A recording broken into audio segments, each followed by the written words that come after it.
Sebenarnya agak berbeda ya kasusnya Agnes sama Lesti, tapi ini yang kita bilang sebenarnya ekosistem musik ini sedang tidak baik-baik saja.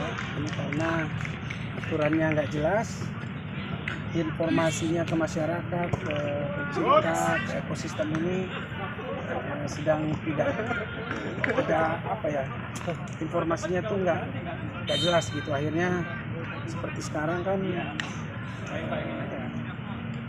penyanyi dan pencipta ini menjadi seperti orang yang bermusuhan.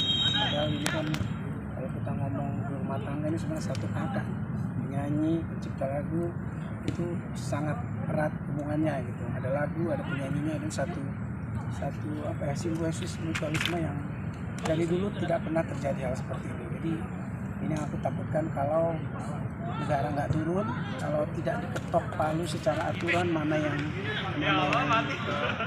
berlaku, mana yang harus diikuti. Jadi jangan di tengah jalan kita seperti penyanyi ini merasa bingung seperti apa ininya. Kita tahu kan sistemnya tuh lewat LMKN, terus merasa sekarang mungkin ada beberapa hal yang secara nyata sebenarnya aku juga pencipta merasakan hal yang masih belum benar sistem pembayaran royalti ini, pengkolekan sampai pendistribusiannya ke pencipta ini belum transparan, belum jelas gitu. Artinya ini yang harus dibenerin. Tapi kalau sekarang semuanya jadi langsung direct main isu atau main somasi penyanyi, ini sebenarnya hal yang tidak elok gitu. Walaupun ini hak masing-masing, artinya pencipta, penyanyi punya hak untuk melakukan apapun sesuai dengan undang-undang yang berlaku. Tapi yang aku mau bilang ini nggak baik gitu. Artinya penyanyi dan pencipta ini berseteru ini sangat tidak baik ya. Mudah-mudahan cepat ada solusinya. Sekali lagi aku bilang pemerintah ketok palu peraturan yang mana yang benar, yang berlaku seperti apa. Jadi semuanya nyaman gitu. Kalau Lesti ini kan masalah mekanikal yang aku tahu ya, bukan performing right. Nah ini juga belum terinformasi sebenarnya banyak hal ke masyarakat. Mekanikal ini kan secara misalnya izin cover di YouTube. Nah ini kan kita banyak juga yang belum disampaikan ke masyarakat ini seperti apa sistemnya.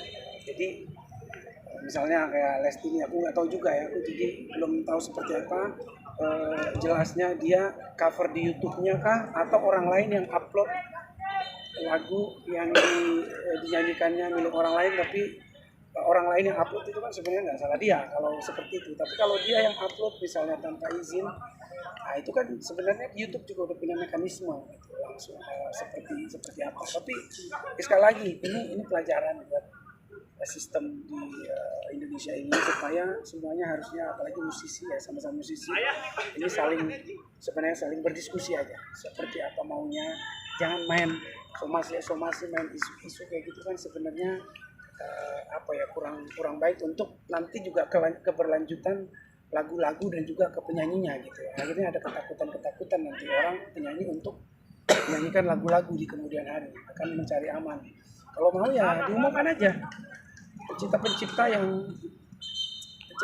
lagu yang memang memberlakukan hak eksklusif lagunya misalnya di luar sistem yang ada di pemerintah, ini untuk performing ya, performing right misalnya ya, diumumkan, gua gini ya, gua harus izin ke gua lewat gini, gua ada bergabung di sini, gua option out, gua keluar dari LMK misalnya yang di administrasi pemerintah. Ya udah, kita tahu gitu loh. Jadi penyanyi tahu, semua tahu aturan yang berlaku. Jadi semuanya tahu. Misalnya kalau kita ke public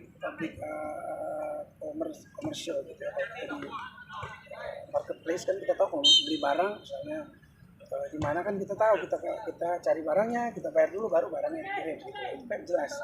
Jadi kalau ini kan lagu ini berbeda, ini sebenarnya punya ciri khas yang berbeda sama properti yang seperti yang lain gitu, ada kekhasannya karena lagu ini bisa dimainkan dalam waktu yang sama ratusan orang juga bisa. Jadi izin-izinnya ini harus benar-benar disepakati gimana sistem pembayaran royaltinya gitu.